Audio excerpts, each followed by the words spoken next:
ನಾವ್ ಇವಾಗ ಹೋಯ್ತಾ ಇರೋದು ನಂದಿ ಹಿಲ್ಸ್ಗೆ. ಆಕ್ಚುಲಿ ಇವಾಗ ಟೈಮ್ ಬಂದು 4:15 ಬೆಂಗಳೂರು ಬಿಡ್ತಾ ಇದೀವಿ. ಬಿಕಾಸ್ ಅಲ್ಲೋಗಿ ಸನ್ರೈಸ್ ನ ನೋಡ್ಬೇಕಂತ. ಬಟ್ ಆದ್ರೆ ಅಲ್ಲಿ ಎಂಟ್ರಿ ಇರೋದೇ 6 ಗಂಟೆಗೆ ಅಂತ ಅನ್ಕೋತೀನಿ. ಯಾವ್ದಕ್ಕೂ ಇರ್ಲಿ ಅಂತ ಬೇಗನೆ ಹೊಡ್ಬೇಕು ಅಂತ ಅನ್ಕೊಂಡೆ. ಬಟ್ ಇನ್ನೂ ಸ್ವಲ್ಪ ಬೇಗನೆ ಹೊಡ್ತಾ ಇದೀವಿ. 4:15 4:45 ಜಾಸ್ತಿ ವೆಹಿಕಲ್ಸ್ ಗಳು ಇರಲ್ಲ ಅಂತ ಅನ್ಕೊಂಡ್ರೆ ಸಿಕ್ಕಾಬಟ್ಟೆ ಐತೆ. ಇಲ್ಲೇ ನೋಡಿ ಇವಾಗ 4:55 ಟೈಮು. ಈ ಪಾರ್ಟಿ ಗಾಡಿಗಳು ಓಡಾಡ್ತವೆ. ಜನ ಸಾಗರ. ಕಾಂಟೆಸಾ 1986 ಮಾಡೆಲ್ ಇದು. ಅದು ಹೆಂಗೆ ಈ ಗಾಡಿನೆಲ್ಲ ಮೇಂಟೈನ್ ಮಾಡ್ತಾರೆ? ಸ್ಪೇರ್ಸ್ ಎಲ್ಲ ಎಲ್ಲಿ ಸಿಗ್ತವೆ? ಅಟ್ ಪ್ರೆಸೆಂಟ್ ಮ್ಯಾನುಫ್ಯಾಕ್ಚರ್ ಅಲ್ಲಿರುವಂಥ ಗಾಡಿಗಳಿಗೆ ಕೆಲವೊಂದು ಟೈಮ್ ಸ್ಪೇರ್ಸ್ಗಳು ಸಿಗಲ್ಲ. ಅಲ್ಲಿಂದ ತರಿಸ್ಬೇಕು ಇಲ್ಲಿಂದ ತರಿಸ್ಬೇಕು ಅಂತಾರೆ. ಆ್ಯಂಡ್ ಇದು 1986 ಮಾಡಲ್ಲು. ಇದಕ್ಕೆಲ್ಲ ಅದು ಎಲ್ಲಿಂದ ತರಿಸ್ತಾರೆ? ಕೇಳಿದ ತಕ್ಷಣನೂ ಸಿಗಲ್ಲ ಸ್ಪೇರ್ಸ್ಗಳು. ತುಂಬ ದಿನ ಕಾಯಬೇಕು. ಅದು ಹೆಂಗೋ ಏನು.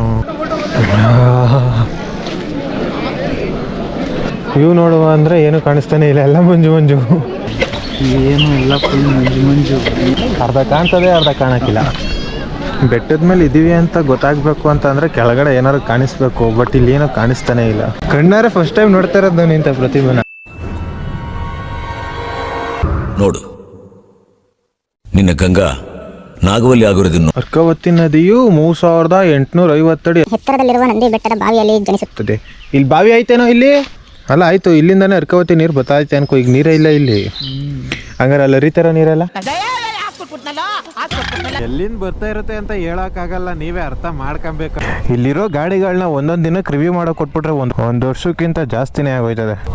ನೀ ಬೆಟ್ಟ ಎಲ್ಲ ಹತ್ಕೊಂಡು ಎಲೆಕ್ಟ್ರಿಕ್ ಎಲ್ಲ ಗೊತ್ತಾ? 3 ಜನ ಹಾಕೊಂಡು ಹೊಡಿತಾರಲ್ಲ ಈ ಗಾಡಿಗೆ. ಬಾಡಿಗೆ ಗಾಡಿ ಬೇರೆ ಹಾಕೋ ರುಬ್ತವ್ರೆ. ರಾಯಲ್ ಬ್ರದರ್ಸ್ದು ಸನ್ರೈಸ್ ನೋಡ್ಬೋದು, ವ್ಯೂ ನೋಡ್ಬೋದು ಅನ್ಕೊಂಡು ಹೋದ್ವಿ. ಬಟ್ ಅಲ್ಲಿ ಏನು ಕಾಣಿಲ್ಲ. ಇವಾಗೂ ಏನು ಕಾಣ್ತಾ ಇಲ್ಲ. ಎಲ್ಲಿ ನೋಡಿದ್ರು ಬರೀ ಫಾಗು. ಏನು ಕಾಣ್ತಾ ಇರಲಿಲ್ಲ ಬೆಟ್ಟದ ಮೇಲೂ. ನೋಡೋದ್ಕಿಂತ ಈ ಥರ ಫಾಗಲ್ಲಿ ರೈಡ್ ಮಾಡ್ಕೊಂಡು ಹೋದ್ರೇ ಸರಿ. 8:15 ಆಗಿದ್ರು ಈ ಪಾರ್ಟಿ ಫಾಗ್ ಐತಲ್ಲ, ಐ ಥಿಂಕ್ ಕೆಳಗಡೆ ಹೋಗೋಷ್ಟರಲ್ಲಿ ಎಲ್ಲ ಕಮ್ಮಿ ಆಗಿಬಿಡುತ್ತೆ. ಮೋಡ ಮುಚ್ಕೊಂಡಿರುತ್ತಲ್ಲ ಈ ಬೆಟ್ಟದ ಮೇಲೆ. ಸೊ ಅದರಿಂದ 1900 ಅಡಿ ಹೈಟ್ ಇದ್ದೀವಿ ಅಂತ ಅಂದರೆ ಏನು ಕಮ್ಮಿನ? Almost all 2 kilometres. ಡೌನ್ ಇಳಿತಾ ಇರೋದ್ರಿಂದ ಮೇನಾಗಿ ಬೇಕಾಗಿರೋದೇ ಬ್ರೇಕು. ಬಟ್ ಇದರಲ್ಲಿ ರೇರ್ ಬ್ರೇಕು ಆಲ್ಮೋಸ್ಟ್ 90% ಹೋಗ್ಬಿಡೈತೆ. ಒಂದು ಅಂದಾಜಾಗಿ ಒಂದು 10% ಐತೆ. ಬಟ್ ಅದನ್ನು ಕೂಡ ಅಷ್ಟೊಂದು ಕ್ವಿಕ್ ರೆಸ್ಪಾನ್ಸ್ ಮಾಡ್ತಾ ಇಲ್ಲ. ಫ್ರಂಟು ಇಂಜಿನ್ ಬ್ರೇಕು 2ರಲ್ಲಿ ಮೇಂಟೈನ್ ಮಾಡ್ಕೊಂಡು ಹೋಗ್ಬೇಕು. ಸೊ ನಮ್ಗೆ ಬರುವಾಗ್ಲೂ ಹಂಗೆ ಆಯಿತು, ಇವಾಗಲೂ ಹೋಗುವಾಗ್ಲೂ ಹಂಗೆ ಆಯಿತು. ಚೇಂಜ್ ಮಾಡ್ಸೋಣ ಬ್ರೇಕ್ ಪ್ಯಾಡ್ಸು ಅಂತ ನೋಡಿದೆ. ಬಟ್ ನಾನು ಹೋಗಿ ಶೋರೂಮಲ್ಲಿ ಇದು ದೊಡ್ಡ ಗಾಡಿ ಅಂತೆ, ದೊಡ್ಡ ಗಾಡಿಗೆಲ್ಲ ನಾವು ಬ್ರೇಕ್ ಪ್ಯಾಡ್ಸ್ ಚೇಂಜ್ ಮಾಡಿಸಲ್ಲ ಅಂತ ಹೇಳಿ ಕಳಿಸ್ಬಿಟ್ರು. ಅದೇ ಗಿಕ್ಸರ್ಗೆ ಮಾಡ್ತಾವ್ರೆ. ವಿಸ್ಟ್ರೋಮಿಗೆ ಮಾಡಿ ಅಂತ ಅಂದರೆ ದೊಡ್ಡ ಗಾಡಿಗಳಿವು, ನಮ್ಮ ದೊಡ್ಡ ಗಾಡಿಗಳಾಗಲ್ಲ, ಬೇರೆ ಶೋರೂಮ್ಗೆ ಹೋಗಿ ಅಂತ ಹೇಳ್ತಾರೆ. ಒಂದು ಅಮ್ಮಮ್ಮ ಅಂದರೆ ಒಂದು 800 ಮೀಟರ್ಸ್ ಕೆಳಗೆ ಬಂದಿರ್ಬೋದು ಅಷ್ಟೇ. ಇವಾಗ ಫಾಗ್ ಕಂಪ್ಲೀಟಾಗಿ ಹೊಂಟೋಗೈತೆ. ಬೆಟ್ಟ ನೋಡಿದ್ರೆ ಇನ್ನೂ ಫಾಗ್ ಹಂಗೆ ಐತೆ. ವ್ಯೂ ಚೆನ್ನಾಗಿ. ಅಲ್ಲಿ ಇವಾಗ ಫಾಗ್ ತುಂಬ್ಕೊಂಡಿರೋದಕ್ಕೂ ಬೆಟ್ಟದಕ್ಕೆ ಇವಾಗ ಸಗದ ಕಾಣಿಸ್ತೈತೆ ಇಲ್ಲಿಂದ. ಇವಾಗ ನೋಡಿ ಹೆಚ್ಚು ಕಮ್ಮಿ ಸಿಟಿ ಎಲ್ಲ ಕಾಣಿಸ್ತೈತೆ. ಬೆಟ್ಟದ ಮೇಲೆ ಇದ್ದಿದ್ರೆ ಚಿಕ್ಕಬಳ್ಳಾಪುರ ಎಲ್ಲ ಕಾಣಿಸೋದು. ರೋಡ್ ಬ್ಲಾಕ್ ಮಾಡ್ಬಿಟ್ಟವ್ರು ಈ ಕಡೆ. ಈಗ ಏನು ಈ ಪಾರ್ಟಿ ಕಾರ್ಗಳು ನಿಂತಾವಿಲ್ಲಿ? ಅಯ್ಯೋ ಅಯ್ಯೋ, ಇಲ್ಲಿ ಗಂಟ ಇಲ್ಲೆಲ್ಲ ಕಾರ್ಗಳು. ಯಪ್ಪ ದೇವ್ರೆ. ಹಂಗಾದ್ರೆ ಇವಾಗ ಹೋದ್ರು ಇದು ಸಿಕ್ಕಾಪಟ್ಟೆ ಜನ ಇರ್ತಾರೆ. ಬೆಟ್ಟದ ಮೇಲೆ ನಾರ್ಮಲ್ ಆಗಿ ಒಂದು 2-3 ದೇವಸ್ಥಾನ ಇತ್ತು. ಅದು ಬಿಟ್ರೆ ಇನ್ನು ವ್ಯೂ ಇತ್ತು. ವ್ಯೂ ಪಾಯಿಂಟ್ಸ್ಗಳು ತುಂಬ ಇತ್ತು. ವ್ಯೂ ಪಾಯಿಂಟ್ಸ್ಗಳು ಇತ್ತು. 1-2 ಹೋಟ್ಲಲ್ಲಿತ್ತು. 2 ವೀಲರ್ ಪಾರ್ಕ್ ಮಾಡ್ತೀನಿ ಅಂತ ಅಂದರೆ 30 ರೂಪಾಯಿ. ಒಂದು ಹೆಲ್ಮೆಟ್ನ ಇಡ್ತೀನಿ ಒಂದು ಅರ್ಧ ಗಂಟೆ 1 ಅವರ್ ಅಂದರೆ 20 ರೂಪಾಯಿ. ಒಂದು ತಲೆಗೆ ಟಿಕೆಟ್ 20 ರೂಪಾಯಿ. ಇಷ್ಟು ಇದೆ ನನಗೆ ಗೊತ್ತಾಗಿದ್ದು ಟಿಕೆಟ್ ಲಿಸ್ಟು ಇಷ್ಟು. ಇನ್ನು ಮಿಕ್ಕಿದ ಬೇರೆ ಬೇರೆ ಥರ ಲಿಸ್ಟ್ಗಳು ಏನು ಎತ್ತ ನೀವು ಹೋದಾಗ, ನೀವು ಇನ್ ಕೇಸ್ ಆ ಥರ ಟಿಕೆಟ್ಸ್ಗಳು ಪರ್ಚೇಸ್ ಮಾಡಿದಾಗ ನಿಮಗೆ ಗೊತ್ತಾಯ್ತದೆ. ಈ ಕಡೆ ಚಿಕ್ಕಬಳ್ಳಾಪುರ 21 ಕಿಲೋಮೀಟರ್. ಆಮೇಲಿಂದ ಚಿಕ್ಕಬಳ್ಳಾಪುರಕ್ಕೆ ಹೋಗ್ಬೇಕು. ಸ್ವಲ್ಪ ಮೋಟಿವೇಶನ್ ಬೇಕು. ಅರ್ಥ ಆಯ್ತು ಅನ್ಸುತ್ತೆ. ಗೂಗಲ್ ಆಂಟಿ ನಂಬ್ಕೊಂಬಂದು ಯಾವ್ದಾವ್ದೋ ರೋಡ್ಗೆಲ್ಲ ಕರ್ಕೊಬೋದಲ್ಲ ಇದು. ಆ ಕಡೆ ಹೈವೇ ಇತ್ತು, ಈ ಕಡೆ ರೋಡಿಗೆ ಏನು ಕರ್ಕೊಬೋದ ಇದು. ಕೊಟ್ಟು ನನಗೆ ಈ ತರ ರೋಡ್ ಸಿಕ್ಕೈತೆ, ಇನ್ನೂ ಹೊಡಿಬೇಕು ಅನಿಸ್ತೈತೆ. ಬಟ್ ಆದ್ರೆ ಗಾಡಿನಲ್ಲಿ ಬ್ರೇಕ್ ಇಲ್ಲ ಅನ್ನೋದೊಂದೇ ಭಯ. ಯಾವನಾದ್ರೂ ಏನಾರು ಸಡನ್ ಆಗಿ ಬಂದ್ಬಿಟ್ರೆ ಬ್ರೇಕ್ ಹಿಡಿಯಕ್ ಆಗಲ್ವಲ್ಲ. ಹಂಗೆ ಇನ್ನೊಂದು ಏನ್ ಅನ್ಸಿದ್ದು ಅಂದ್ರೆ, ಆ ಬೆಟ್ಟದಲ್ಲಿ ಟಿಪ್ಪು ಇರ್ತಾರೆ ಅಂತ ಅಂದ್ಮೇಲೆ ಸುಮಾರು ಜನ ಸೈನಿಕರು ಇರ್ತಾರೆ ಅಲ್ಲಿ. ಆ ಸೈನಿಕರು ಅಲ್ಲಿ ಎಷ್ಟು ಜನ ಜೀವ ಕೊಟ್ಟಿದ್ದಾರೋ, ಅದೆಷ್ಟು ಜನರು ಜೀವ ತೆಗ್ದಿದ್ದಾರೋ ಗೊತ್ತಿಲ್ಲ. ಆ ಕಷ್ಟಪಟ್ಟು ಬೆವ್ರು ಸುರಿಸಿರೋ ಸೈನಿಕರೇನೆ ಅವ್ರದ್ದು ಒಂದು ಹೆಸರು ಬೇಡ, ಅವ್ರದ್ದು ಹೆಸರದ್ದು ಒಂದು ವರ್ಡು ಬೇಡ, ಏನೋ ಒಂದು ಕೆತ್ತನೆ ಅದನ್ನೂ ಮಾಡಿಲ್ಲ. ನಮ್ಮಂಗೆ ನಿಮ್ಮಂಗೆ ನೋಡ್ಕೊಂಡು ಬರೋಕೆ ಹೋಗೋ ಜನ ಎಂತೆಂಥ ಕೆತ್ತನೆ ಮಾಡಿರ್ತಾರೆ ಅಂದರೆ, ಆ ಥರ ಕೆತ್ತನೆಗಳು ನೋಡೋಕ್ಕೇ ಹೋಗ್ಬೇಕು ಒಂದಿನ ಒಂದೊಂದು ಕಡೆಗೆ. ಅಲ್ಲೋ ಇಲ್ಲೂ ಬಿಟ್ಟಿಲ್ವಲ್ಲ. 2 hours later. ಮತ್ತೆ ನಾವು ರಿಟರ್ನ್ ಹೋಗೋದಕ್ಕೆ ಹೈವೇ ಇತ್ತು, ಬಟ್ ಹೈವೇ ಚೂಸ್ ಮಾಡೋಕ್ಕೆ ಹೋಗಿಲ್ಲ. ಈಗ ಹಳ್ಳಹಳ್ಳಿ ಮೇಲೆ ಹೋಗೋಣ ಅಂತ ಬೇರೆ ರೂಟ್ನ ಚೂಸ್ ಮಾಡಿದ್ದೀವಿ. ಇವಾಗ ಆ ರೂಟಲ್ಲೇ ಹೋಗ್ತೀವಿ. ಓ ಡುಗು ಡುಗು ಡುಗು ಡುಗು ಡುಗು ಡುಗು ಡುಗು ಡುಗು ಡುಗು ಡುಗು ಡುಗು ಡುಗು ಡುಗು.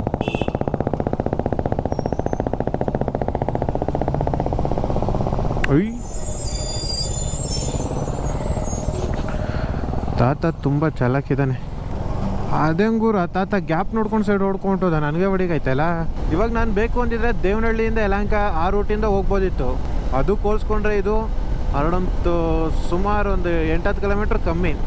ಆ್ಯಂಡ್ ಈ ಥರ ನೇಚರು ಸಿಗ್ತಾನೆ ಇರಲಿಲ್ಲ. ಸಿಟಿನಲ್ಲಾದರೆ ವ್ಯೂ ಇರಲ್ಲ, ಆ ಕಡೆ ಈ ಕಡೆ ಸುಮ್ಮನೆ ಬಿಲ್ಡಿಂಗ್ಗಳು, ಮರ ಇರಲ್ಲ, ತಂಪಿರಲ್ಲ, ಗಾಳಿ ಅಂತೂ ಫ್ರೆಶ್ ಗಾಳಿ ಅಂತೂ ಇರೋದೇ ಇಲ್ಲ.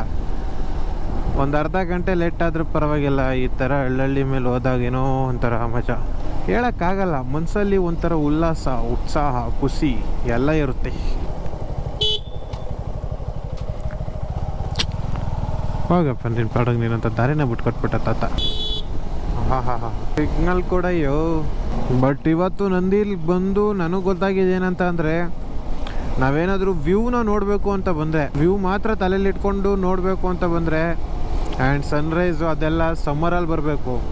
ಇಫ್ ಇನ್ ಕೇಸ್ ಸನ್ರೈಸು ನೋಡೋಕ್ಕಾಗುತ್ತಾ ಇಲ್ವೋ, ಬಟ್ ಬಂದು ವ್ಯೂ ಎಲ್ಲ ನೋಡಬೇಕು ಅಂತಂದರೆ, ಬಿಕಾಸ್ ಆಲ್ಮೋಸ್ಟ್ ಅಲ್ಲಿ ಸುಮಾರು ತುಂಬ ದೂರದ್ದು ಸಿಟಿಗಳೆಲ್ಲ ಮೇಲೆ ನಿಂತ್ಕೊಂಡ್ರೆ ಕಾಣಿಸ್ತವೆ. ಆಲ್ಮೋಸ್ಟ್ ಚಿಕ್ಕಬಳ್ಳಾಪುರ ಎಲ್ಲ ಕಾಣಿಸ್ತದೆ ಅಲ್ಲಿ. ಬಟ್ ಈ ಸೀಸನಲ್ಲಿ ಬಂದರೆ ಅದೇನೂ ಕಾಣಿಸೋದಿಲ್ಲ. ನನ್ನ ಪ್ರಕಾರ ಸಮ್ಮರ್ ಸೀಸನಲ್ಲಿ ಬಂದರೆ ಮೇ ಬಿ ಕಾಣಿಸ್ಬೋದೇನೋ. ಅದರಲ್ಲೂ ಸ್ವಲ್ಪ ಲೇಟಾಗೇ ಬರಬೇಕು, ಫಾಗ್ ಇರುತ್ತಲ್ಲ ಬೆಳಗ್ಗೆ ಜಾವ. ಸೊ ಏನೂ ಕಾಣಿಸೋದಿಲ್ಲ, ಬಿಕಾಸ್ ಅದು ಬೆಟ್ಟ ತುಂಬ ಹೈಟ್ ಇರೋದ್ರಿಂದ. ಓ ಇದೇನಿದು ಸೈಟ್ ಅಲ್ಲ, ಫುಟ್ಬಾಲ್ ಟೀಮು, ಅದು football court. Centre of sports excellence ಹಂಗಂದ್ರೆ ಏನು ಅಂತ ನನಗೆ ಗೊತ್ತಿಲ್ಲ. ಇನ್ನೊಂದು ಗೊತ್ತಿಲ್ಲದೆ ಇರೋ ರೂಟ್ ಮಾಡ್ಕೊಂಡು ಬಂದಾಗ ಏನಾಗುತ್ತೆ ಅಂದರೆ, ಗೊತ್ತಿಲ್ಲದೆ ಇರೋ ರೂಟ್ಗಳು ಗೊತ್ತಾಗುತ್ತೆ, ಗೊತ್ತಿಲ್ಲದೆ ಇರೋ ಜಾಗಗಳು ಗೊತ್ತಾಗುತ್ತೆ, ಗೊತ್ತಿಲ್ಲದೆ ಇರೋ ವಸ್ತುಗಳ ಬಗ್ಗೆ ಗೊತ್ತಾಯ್ತದೆ. ಓಹೋ, ಇಲ್ಲಿ ಒಂದು ಟ್ರೈನ್ ಉಂಟು. ಆ ಟ್ರೈನ್ ಬಚ್ಚಾ ಮಾಡ್ಸೋಕ್ಕೆ ಫ್ಲೈ ಓವರ್ ಕಟ್ತಾ ಉಂಟು. ನುಣ್ಣಗೆ ಬಳಸ್ಬಿಟ್ಟವ್ರೆ ಅಲ್ಲಿ ಬೆಟ್ಟನೆಲ್ಲ. ಇನ್ನು ಹೊಸ ದಿನ ಅದೇ ನಮಗೂ ಬರುತ್ತೆ. ಅವರು ನಮ್ಮನ್ನು ನುಣ್ಣಗೆ ಬೋಳಿಸ್ಬಿಟ್ಟು ಹೋಯ್ತಾರೆ. ನಾನು ಏನು ಹೇಳಬೇಕು ಅಂತ ಅಂದ್ಕೊಂಡಿದ್ದೆ ಅದನ್ನು ನೀವೇ ಹೇಳಿಬಿಟ್ರಿ.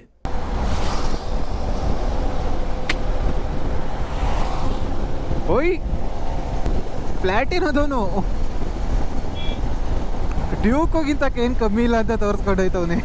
C doesn't matter, skills matter ಅಷ್ಟೇ. ಇದೊಂದೇ ಕಡ್ಲ ಈ ಕಾಗದಕ್ಕೆ ಒಳ್ಳೆ ವಿಷಯ ಅಂತ ನೀನು ಹೇಳಿದ್. ಐ ಥಿಂಕ್ ಮಳೆ ಜಾಸ್ತಿ ಆಗ್ಬೋದೇನೋ. ಇದು ಹಿಂಗೆ ಜಾಸ್ತಿ ಆಯಿತು ಅಂದರೆ ಗೋಪುರ ಹೋಗ್ಬಿಡುತ್ತೆ ಮಳೆಯಲ್ಲಿ ಬಿದ್ದರೆ.